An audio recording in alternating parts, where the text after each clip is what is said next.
namaz deməyin, deyin salat deyin, oruç deməyin, deyin ki siyam deyin və ya peyğəmbər deməyin, nəbi deyin, rəsul da yox ha, nəbi deyin. Sadəcə bu hadisənin real şahidi olmuşam ki, bu hadisə hardan gəlir?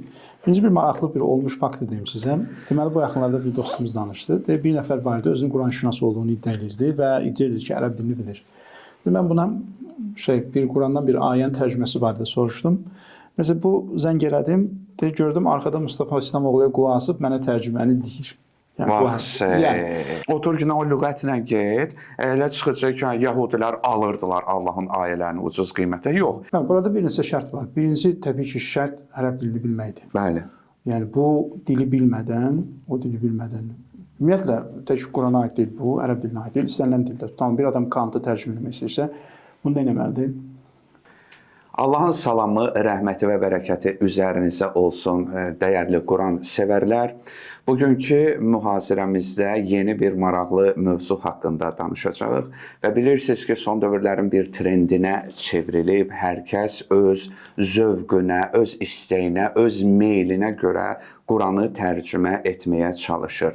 Yəni, əvvəlcədən beynində, zehnində bir məna tutub və israrla o mənanın çıxmasını və yaxud da israrla hansısa mənanın çıxmamasını məqsəd güdür və ona dair hardansa olsa, zəif bir dəlil də olsa tapmağa çalışır ki, öz məramına uyğun bir Quran tərcüməsi ortaya çıxartsın. Bu günləri bu aktual məsələni dəyərli dostum, qardaşım, ilahiyyatçı Təbriz Qasımovla birlikdə müzakirə edəcəyik.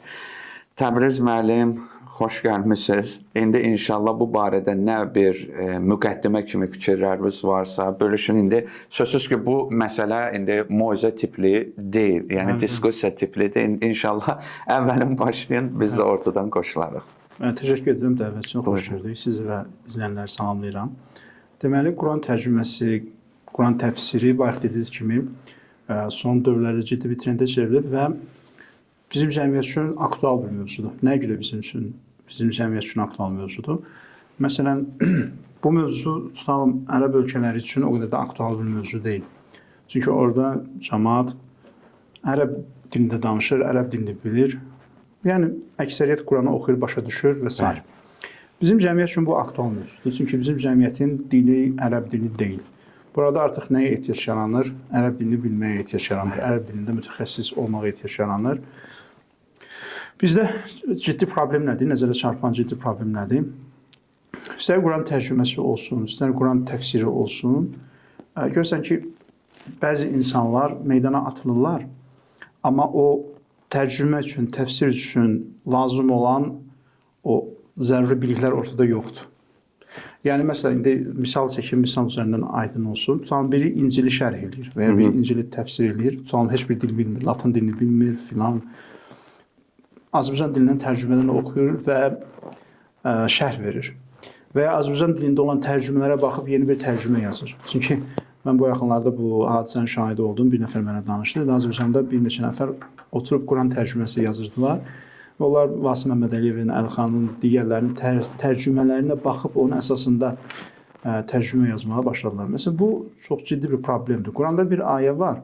Allah buyurur ki, əhli kitab haqqında, onlar deyir, Allahın ayələrini ucuz qiymətə satanlar. Məsələn, onların indi problemi nə idi? Onlar öz keyfi istədikləri kimi bu halaldır deyirlər, bu haramdır deyirlər və Allahın şəriətini təhrif edirlər və Allaha hökm nisbət verirlər.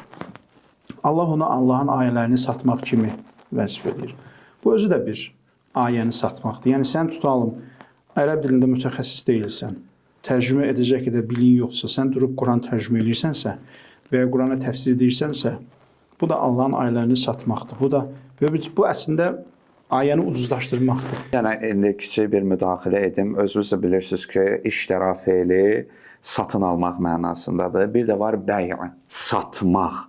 Məsələn, Allah Taala o iştira feilindən çox istifadə edib. O bayaqları gözəl bir toxundunuz. İndi biz lüğətə baxsaq, Baranovun lüğəti, ərəbcə, Azərbaycanca lüğət, bu ayə necə tərcümə edəcək? Yəhudilər satın aldılar. Yox, bunu ərəb dilini bilən bilməlidir ki, iştira feili bəzən elə satmaq mənasında da istifadə olunur. Yəni sən sırf otur ki, o lüğətlə get, elə çıxacaq ki, yəhudilər alırdılar Allahın ayələrini ucuz qiymətə. Yox, yenə də ixtisas lazımdır ki, ona görə bu şeylərdə təyin edəsiniz. Ona görə çox aktual ayəni də elə toxundunuz, istədim əlavə edeyim. Gözəl əlavə. Ümumiyyətlə bizim cəmiyyətdə sosial elmlər, humanitar elmlər ciddi mənada açıq bazara çevrilibdir. Bəli. Yəni bu ilahiyyat sahəsinə də aiddir, bu psixologiyaya da aiddir, sosiologiyaya da aiddir. Bu sahələr empirik olmayan, təcrübə elmləri olmayan bu sosial sahələr ciddi mənada açıq bazarda. İnsan gəlir, çıxır rahat bir şəkildə mən ilahiyyatçıyam deyir, mən psixoloqam deyir, mən sosioloqam deyir. Və bazar da açıqdır. Kütlə, məsələn, bizdə intellekt səviyyəsi o qədər yüksək deyil ki, insanlar bir çağırsın, sorğulasın ki, qardaşım, bacım, sən ilahiyyatçısan, ya sosioloqsan, ya psixoloqsan, sənin təhsilin nədir? Bəli. Harada təhsil almısan və ya hansısa bir tanınmış mütəxəssis sizi dəstəkləyirmi, təsdiqləyirmi? İlahiyyat sahəsində bu lap geniş yayılıbdır. Yəni mən həqiqətən görmüşəm, şahid olmuşam ki, adam üzündən Quranı oxumur və Quran təfsiri deyir. Sonra məsələn həmin şəxsə yazmışam ki, bəs belə olmaz da adam mənlə dalaşıbdı. Bəli. Ki sən xeyr, yəni gözün götürmürmü? Deyirəm qardaş, bunun gözün götürməməklə bir əlaqəsi yoxdur. Axı mən sadəcə deyirəm ki, heç olmasa ərəbcəsini oxumadan. Yəni Allahın kəlamı bu qədər ucuzdumu? Yəni tərcümə də o saydı. Bu yaxınlarda tutalım bir şəxsin Quran tərcüməsi çıxdı. Yəni baxırsan adam ərəbcə bilmir. İndi o necə bilirsən? Zaten danışığından bilirsən. Bəli, Quran bəli. ayəsinin üzündən oxumağından bilirsən və argumentasiyasından bilirsən. Məsələn tutalım adam bir kitab yazır.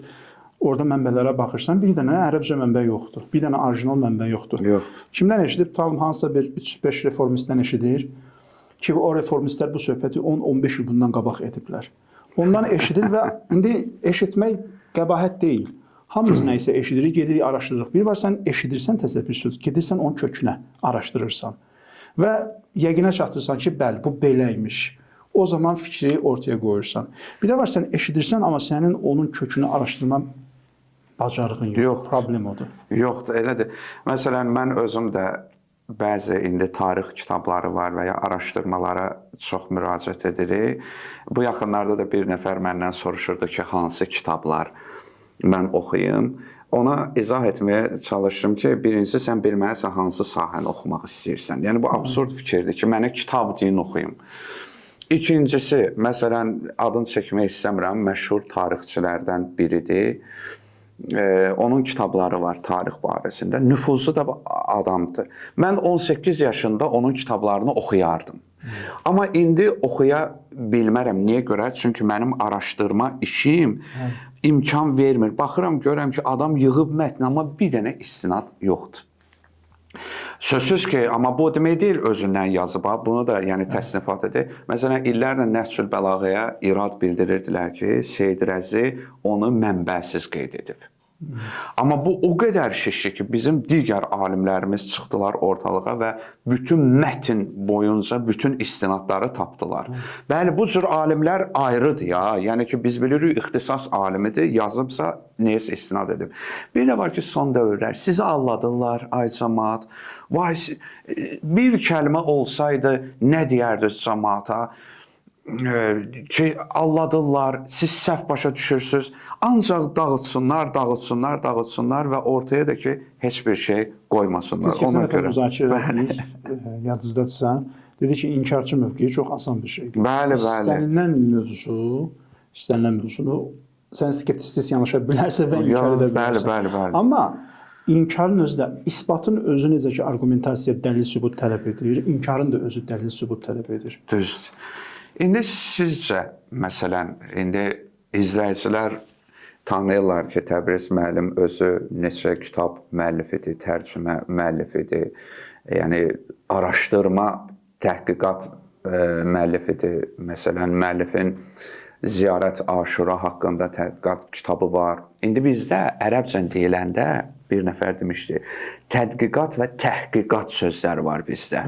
Amma bizim dildə, ərəb dilində təhqiq desən, başa düşürsən nədir. Bizdə təhqiq desin, hüquq mühafizə orqanlarının işi gedəcək. Təhqiqatçımız. Bəli, mən o vaxtları təhqiqat sözünü deyəndə məsələn bir filoloq mənə onu dedi. Dedi ki, tədqiqat sözünü qeyd etsən daha yaxşı olar da. Yəni tədqiqatda sən dəqiqləşdirməyə çalışırsan, təhqiqatda isə sən haqqı üzə çıxarmağa çalışırsan. İndi təsəvvürünüzə gətirin ki, bizim dildə bu başqa mənadadır. Amma ərəb dilində təhqiq desən, artıq bilirlər ki, sən nə demək istəyirsən. Əslində yaxşı bir mətləbə toxundunuz. Məsələn, tərcümədə o bəhsə də toxunarıq. Məsələn, sözün etimoloji mənası bir şeydir. Onun artıq hansısa bir cəmiyyətdə oturuşması, hansı mənada işlənməsi o başqadır. Ona görə o tərcümədə ən ciddi yol verilən səhvlərdən biri də ayəni etimoloji mənasına baxıb tərcümə eləməkdir. Düz. O yanlışdır.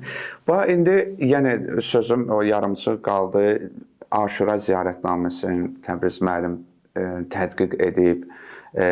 Ondan sonra Zəhəbinin məşhur alimlərdəndir Qədirxum hədisi barədə fikirlərini tədqiq edib. Daha sonra bir sıra əlavə kitabları da var. Nəsrəddin Tusinin Təcridül Etiqad kitabı. Daha sonra başqa kitablar da, xüsusilə kəlam elmində Təbriz müəllimin yəni ciddi araşdırmaları var. Son zamanlarda ki Mirzə Fətəli Axundovun yazdıqlarına çox gözəl, əsaslı akademik elmi şəkildə rəddiyə yazır inşallah. O da çıxar, onu da əldə edərsiniz. İndi onu demək istəyirəm ki, Təbriz müəllim ixtisas sahibidir. Ona görə bu barədə söz demək haqqı var. Ortaya qoyduğu əsərləri var. Yəni birinci əl kitabları tədqiq edə bilir. Ona görə indi bir fikrinizi bilmək istəyərdim ki, bilirsiniz ki, hədis, alim rəyləri ayrıdır, Quran tamamilə ayrıdır. Yəni Quran elə bir şeydir ki, biliklərindən əlavə sənin təhsib-ü nəfsün də olmalıdır hətta. Yəni deyir ki, Qurana yalnız paklar əl toxunar. Yəni Qurana yaxınlaşmaq üçün sənin paklığın olmalıdır və yaxud da ki, Quran təqvalılara yol göstərən kitabdır. Yəni təqva öyrənmək üçün yox, təqvalı olub sən Qurana yanaşmalısan.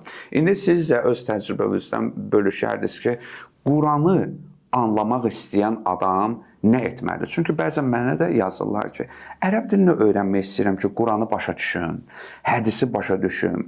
Adam deyir ki, müasir ərəb dilini sən öyrənməyin, o demək deyilsən, Quranı başa düşəcəksən.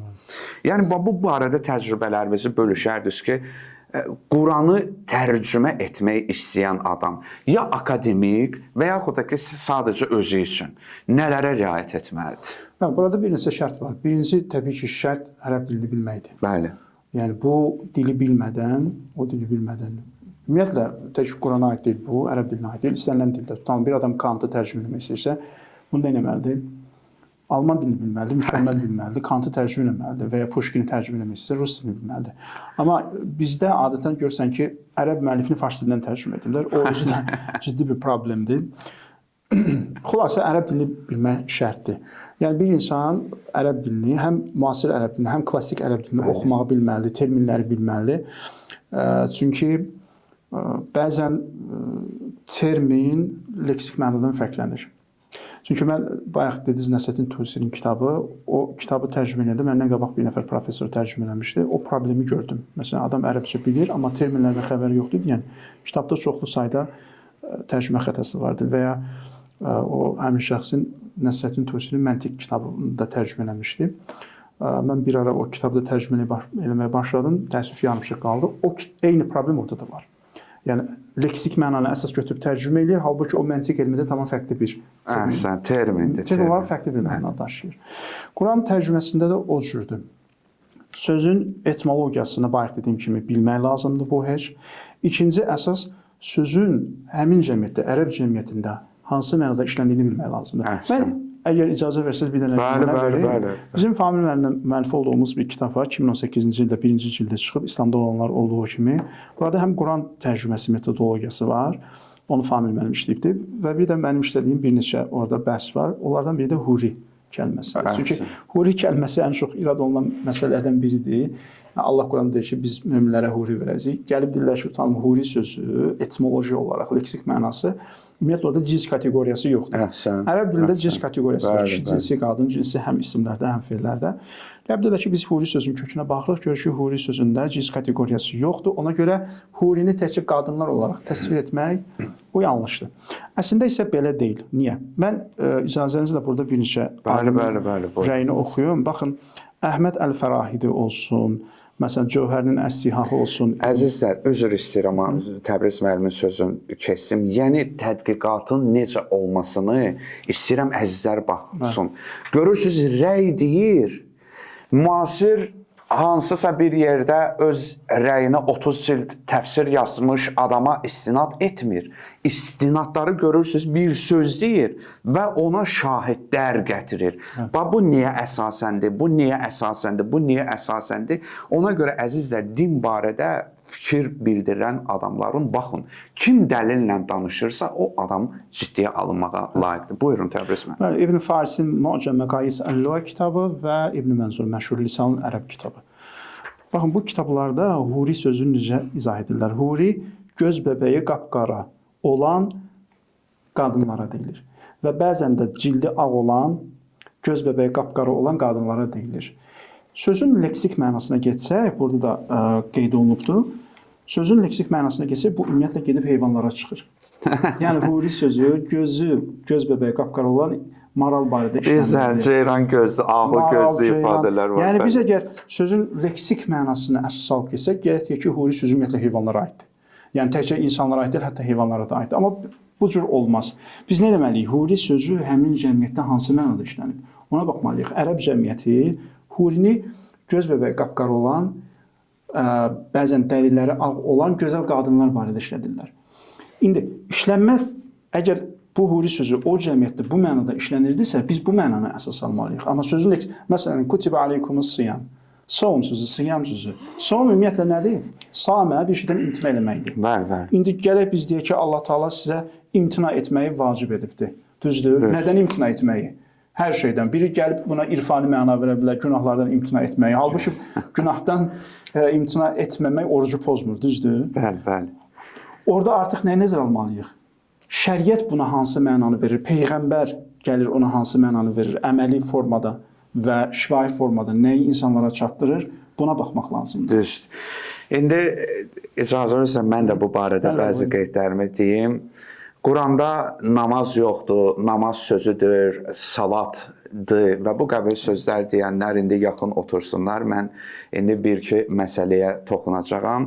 Bu yaxınlarda da belə bir məşhur irad bildirdilər ki, Şura surəsində Qul la əsəlukum aleyhi əcran ayəsində ki, orada qurba sözündən məqsəd yaxınlar deyil, Allaha yaxınlıqdır. Və buna heç bir dəlil də deyilmədi. Müasir hansısa bir tərcüməsinin rəyin deyildi. Quran tərcümə etmək, əzizlər, oturub Baranovun lüğətini açmaq, məsələn, oturub, yenə də deyim ki, ərəbcədən Azərbaycanda tərcümə edilən lüğət kitablarından istifadə etmək və ya mənə elə gəlir, zövqümə uyğun tərzdə edim demək deyil. Bayaqlarda dedik ki, insan əvvəlcədən beyninə bir nəticə qoyur və ya istəyir bu məna çıxsın, ya istəyir bu məna çıxmasın və ona uyğun da Qurandan istifadə etmək istəyir. Əgər ağlı başında olan adam elementar Quran axtarış sisteminə qurba sözünü yazsa, birinci adam deməlidir ki, qurbanı sən niyə əsasən Allaha yaxınlıq vermisən? Hanı dəlillərin? Qurandan sitat gətir. Və yaxud da ki, indi bunu qeyd edəcəm ki, biz Qurana açsaq, baxsaq, görərik ki, Quranda qurban mənası həm də yaxınlar mənasındadır. Mən axtarışa vermişəm, cürbəcür ayələr var. Məsələn, vəsiyyət məsələsində yaxınlardır. Və ya məşhur Peyğəmbərə ayədə deyilir ki, və ənzir əşirətəkəl əqrabin. Peyğəmbərə ilk nazil olan ayələrdəndir ki, öz yaxınlarını qorxut, xəbərdar et. Əqrəbin nə deməkdir? Və yaxud da ki, İsra 26-da deyilir ki, və əti və zəl qurbə haqqa vəl miskinə və ibnəs-səbil. Deyir ki, zəl qurba nədir? Yəni, yaxın qohumuna, ondan sonra miskinə və yolda qalana haqqını çatdır. Hanı burada Allaha yaxınlıqdır? Yəni, bu düzgün bir şeydirmi? Və yaxud da deyirlər ki, ətiullah və ətiur rəsulda, deyir, Allaha və sözə itaət edin deməkdir. Niyə əsaslanırsan? Yoxdur dəlil ortada. Və bu, tamamilə, yəni, Quranla tanış olmayan adamların belə bir absurd, əsassız bir nəticə çıxartması. Yəni ki, həqiqətən cəmaat arasında bəzən də şübhələrə yol açır. Biz o barədə də danışdıq ki, keçən mövzudadır ki, müfrədata istinad edir. Biz baxırıq, görürük ki, müfrədatda Rağib İsfahani 2 dənə gətirib. Bəli, söz mənasında gətirib. Amma onun da istinad etdiyi hansısa şeirdir. Digər mənasında isə zur risalə, risalət daşıyıcısı mənasında verir və Qurandan ayələr gətirib. Yəni, Quranın istimal etdiyi məna budur. Yaxşı, söz deyən adam, niyə görə bu ikinci mənanı gizlətmirsən? Niyə deməmisən? Niyə versiya olaraq qoymursan ortaya? Təbriz müəllim bayaqları huri məsələsini dedi. Onun qadın versiyasında dedi. Heyvan versiyasında dedi. Və başqa versiyalarda dedi. Obyektiv araşdırmaq budur. Yox, mən birdən qadına deyilir, deyərəm. Məni tutarlar, qoyum onu təhrif edim, silim buradan. Ancaq deyim ki, huri cinsiyyəti olmayan bir şey deyilir. Bu da bir versiyadır. Və yaxud da ki, Quranda namaz yoxdur. Bu sözü də Təbriz müəllimlə icazəsi ilə deyim. Bayaqları Təbriz müəllim dedi. Bəzi son zamanlar bir ikrah duyan adamlar var ki, deyir ki, namaz deməyin, deyin salat deyin, oruç deməyin, deyin ki, siyam deyin və ya peyğəmbər deməyin, nəbi deyin, rəsul da yox, nəbi deyin. Əzizlər, məsələnin hər şeyi quru leksik mənasını tərcümə etmək deyil. Məsələn, Quranda həcc kəlməsi var. Biz indi bilirik, həcc nə üçün istifadə olunur? Həcc sözün mənası nədir? Bir şeyə doğru yönəlməkdir. Sözün öz leksik mənası. Savm deyirlər, ha. İndi deyirlər, oruç deməyin, savm deyin. Sözün leksik mənası nədir? Bir şeydən özünü saxlamaq, çəkinmək. İndi maraqlıdır ki, Təbriz müəllim, ot ələfdən özünü saxlayan ata, ərəblər saim deyirdilər. At. İndi Quranda savumdan gələndə məqsəd özünü nədənsə saxlayan at mənasında qəbul etməliyik. Və ya salat. Deyirlər ki, Quranda namaz yoxdur, ibadət yoxdur, sadəcə dua elə ginən, yəni duadır. Görün, Allahın əzəmətli kitabının hörmətinin gücünü necə salırlar. Quranda buna deyilərkən, mən indi bu barədə ətraflı danışmışam, bəzi şeylərə toxunmaq istəyirəm ki, Quranda salat sözünü dua kimi tərcümə eləsin ki, hep dalana dirənəcəksən. Niyə? Nisa surəsi 101-ci, 103-cü ayəni açın. Xof namazından söhbət gedir orada. Bunu necə dua kimi verəcəksən?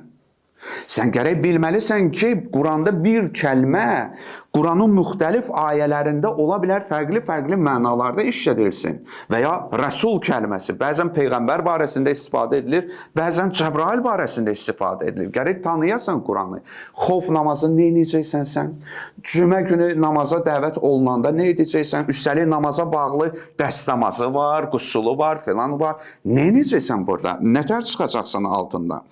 İkincisi, deməli, birinci mənası salat, ibadət formasındadır ki, bizim dediyimiz. Və ya namaz sözündən ikrah duyan adamlar da bilsinlər ki, namaz sözü fars sözü olsa da, onun da leksik mənası ayrıdır, Təbriz müəllim. Xidmət, qulluq göstərməkdir. İndi görün ki, zamanla o istilah, nətər deyim ki, termin formasını aldı. İkinci mənası dua mənasındadır, bax, dediyimiz kimi. Məsələn, səhv eləməsəm, Tövbə surəsində də var ki, Peyğəmbərə deyir ki, onlar üçün dua elə. Sədəqələri al və dua elə. Çünki sənin duan onlar üçün bir sükunət, təskinlidir. Bax, burada dua mənasındadır. Üçüncü məna. Xüsusi dua. Məsələn, Peyğəmbər üçün nə deyir? Sallallahu aleyhi və aleyhi və səlləm. Allah salavat göndərsin. İndi Allah dua eləsin Peyğəmbər üçün. Yoxsa bu namaz mənasındadır. İnnəllaha və mələikətəhu yusalluna alən nəbi. Əhzab surəsində. Nədir? Xüsusi dua və mələklər üçün ayrı mənadadır. Allah barəsində ayrıdır ki, yəni ümumiyyətlə xüsusi bir dua, rəhmət mənasında işlənilir. Daha sonra dördüncü mənası ümumiyyətlə adi ayin formasındadır ki, yenə də biz Ənfal surəsində baxırıq ki, müşriklərdən söz açarkən deyir ki, onların ibadəti Kəbə evinin yanında fit çalıb, fit və əl çalmaqdan başqa bir şey deyil idi. İndi o kəs ki, Quranda namaz açıq şəkildə yoxdursa, onda Peyğəmbərin dövründə var idi də. Quran bizə deyir. Peyğəmbərin dövründə gördüyünüz nədir? Fit və əl çalmaq. Müşriklər belə edirdi. Görürsünüz, öz zehinlərinə müşriklər elə edirdi. Fit çalırdılar. Onlara da görə namaz belə qılmalı idi də. Yox, İslam gəldi, bunun qarşısını kəsdi. Deməli, bu belə olmaz. Və 5-ci mənası da ki, salat kəlməsinin Yahudilərin ibadət ocağıdır. Həcc surəsinin 40-cı ayəsində. Yahudilərin ibadət ocağı. Bax, görürsünüz, Quran tədqiqatı, məna, lüğət bilmək və bilmək ki, bu hansı mənada fəhm olunub, xüsusi ixtisas, təhsil, savad istəyir. Yoxsa açasan hansısa bir lüğəti, baxasan Baranovun lüğətində ki, bu nədir və mənim zövqümə hansı uyğun gəlir tərcümə edim? Yox. Baranova baxsa, Baranova da. Sadəcə bu hadisənin real şahidi olmuşam ki, bu hadisə hardan gəlir? Birinci bir maraqlı bir olmuş fakt deyim sizə. Deməli, bu yaxınlarda bir dostumuz danışdı. Bir nəfər var idi, özünün Quran-şünas olduğunu iddia edirdi və iddia edir ki, ərəb dilini bilir. Mən buna bir Qurandan bir ayənin tərcüməsi var deyə soruşdum. Məsələn, bu zəng elədim, gördüm arxada Mustafa İslamoğlu'ya qulaq asıb mənə tərcüməni deyir. Deməli, bu huri məsələsi olsun, sonra məsələn qurban məsələsi olsun. Baxın, bu huri məsələsi barədə olan versiyanı mən hardasa bir 18 il bundan qabaq Mustafa İslamoğlu'dan eşitmişəm. Aydındır, kök hara qayıdır? Yəni bu iddianı ortaya atanlarda ya Mustafa İslamoğlu'ya qulaq asanlardı, ya Mehmet Oxuyana qulaq asanlardı, ya Bayandıra qulaq asanlardı, onlardı. Və problem odur ki, adamlar gedib araşdıra bilmirlər. Bayaq dediyim kimi, gedib kök mənbələrə baxa bilmir. Yəni, biri var, tutalım, indi Mustafa İslamoğlu'nun deməyi ilə həmin şəxsin deməyi fərqlidir. Niyə? Çünki bu adam bildi ki, savadı var, ərəbcə bilir, tədqiqat edə bilir, gedir versiyalara baxır, bir versiya tapır, deyir, bu versiya mənə daha çox qanidir, amma o biri versiyalarda qeyd edir. Deyir, bu versiyalarda var, bu versiyada var, mən bu versiyanı götürürəm, bu da normaldır. Bu, bütün tədqiqatçıların arasında yaygın olan bir üslubdur, metodologiyadır. Amma adamda var ki, araşdıra bilmir. Mənim demək istədiyim ən ciddi problem budur. Qardaşım, sən araşdıra bilmirsənsə, sən bunu tədqiqat ünvanı ilə camada sıraya bilməzsən. Zilqurba məsələn, qurbanı onu da ilk dəfə Mustafa İslamoğlu deyibdi. Mən ondan eşitmişəm, ilk dəfə türk şeylər arasında, tədqiqatçılar, reformistlər arasında ilk dəfə Mustafa İslamoğlu'dan eşitmişəm.